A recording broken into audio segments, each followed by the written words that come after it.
Hi, welcome to my total body foam rolling routine. You'll need a foam roller that you feel comfortable using for this exercise. So I'm beginning to roll out my calf muscles. You generally start from the bottom of your body and work your way to the top. I'm going to pay special attention to areas of tightness. You're looking for that hurts so good sensation, so it might feel slightly uncomfortable, yet it feels beneficial. And you'll be rolling anywhere between 30 seconds to about 1 minute, never exceeding 2 minutes of rolling time. I'm moving up to my hamstrings now. Notice that I avoided rolling on my knee joints, never rolling on any joints. Notice how as I'm rolling, I'm keeping my shoulders about stacked over my wrists. Sometimes they go forward or backward from my wrists, but my shoulders always feel like they're in a healthy position for my body. So you want to pay special attention to how the other joints of your body are feeling as you're rolling. Scooping your belly button towards your spine, finding your deep abdominal muscles to help you support movement. You can experiment with a little tilt right for a while, and then a little tilt left for a while on the calves as well as the hamstrings. I'm now going to move on to my glutes. If you'd like to spend more or less time on these areas than I am, no problem. Adjust the video to your needs. So as long as we're staying between 30 seconds and 1 minute, not exceeding 2 minutes on each muscle group, we're good. If you're a beginner, less is more. Now, if you don't feel sensation as you're rolling the glutes, you can experiment with making a figure 4 with one leg, rolling for a little while, and then switching sides. Really tuning into your body, to how you're feeling.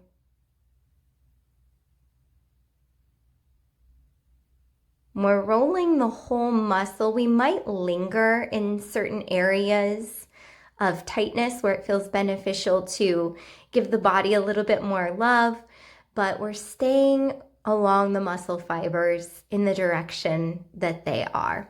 Now notice I've moved on to rolling my lower back, but I'm not allowing a big curve to my lower back. As I'm rolling the back, I'm being mindful to keep my back pretty flat, as I don't want to increase my lumbar curve.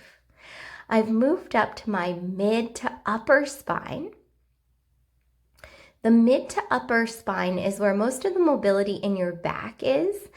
To do the mid to upper spine and work on mobility, I'm going to inhale, draw my head down towards the ground, exhale, and a little crunch. Now, as I'm doing these crunches, or sort of a half sit-up, I'm also experiencing some nice myofascial release in the mid to upper back muscles.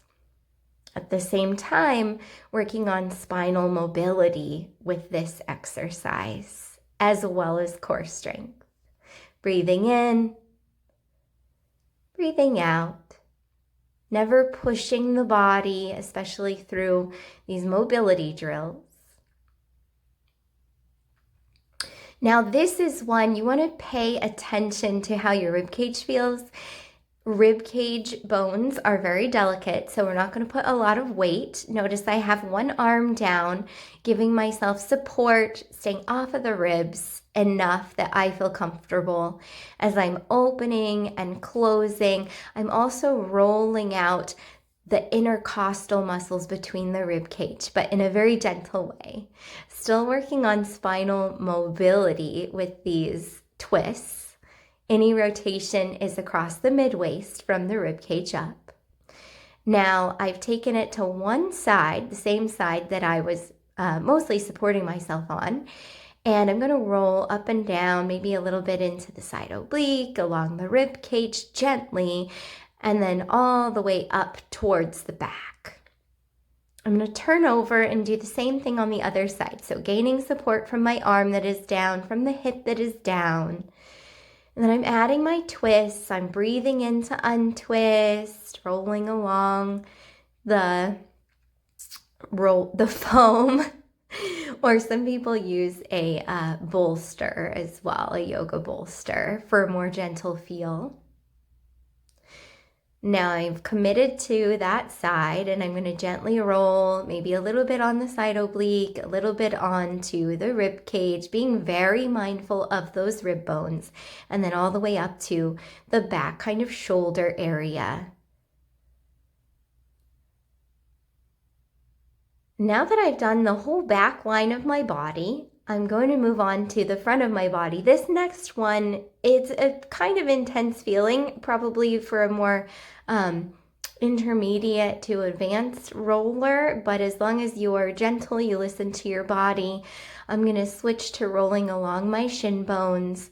I'm looking for a pretty light pressure here, especially at first, rolling all the way to the tops of my ankles, and then I'm not rolling on the joints, so I'm avoiding the knees as I roll along the whole front part of the lower legs. I'm in this sort of plank position, so it's a very good core workout as well. Now I've skipped over the knees to get to the fronts of my thighs, my quadriceps. I usually kind of bring the foam roller underneath my hips first. I'm on my forearms, maintaining the shoulders are not going too far past the elbows. You can see me just checking in the camera what my shoulders are doing here, as well as you want to feel in your body, but having a mirror or something, or someone to tell you like your shoulders are going way, way out of alignment with the elbows is helpful.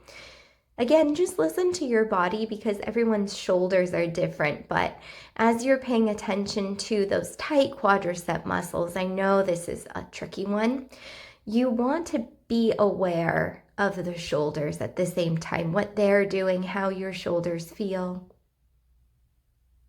Again, we're in a plank position, so this is an excellent exercise as well as a recovery. Getting all those tight knots out of the quadriceps.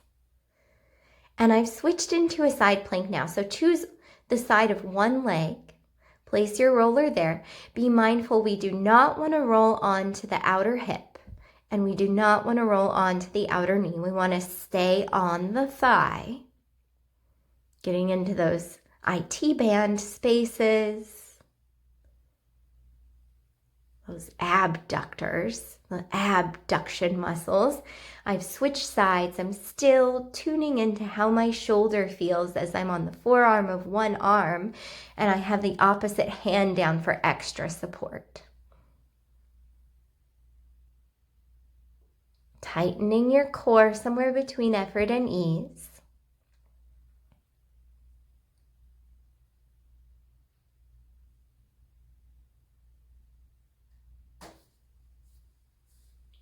You might choose to roll a shorter or longer time than me, somewhere between 30 seconds to a minute. You're going to need different amounts of time on different muscles each session. So I really like rolling on my hands, especially that really meaty spot where the thumb meets the hand. I like that spot. And I'm switching to my forearms now.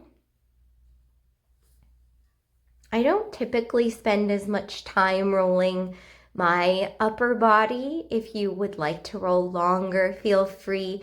Remember, less is more. So we don't want to exceed 1 minute. We never want to exceed 2 minutes. The muscles just don't need that much loosening.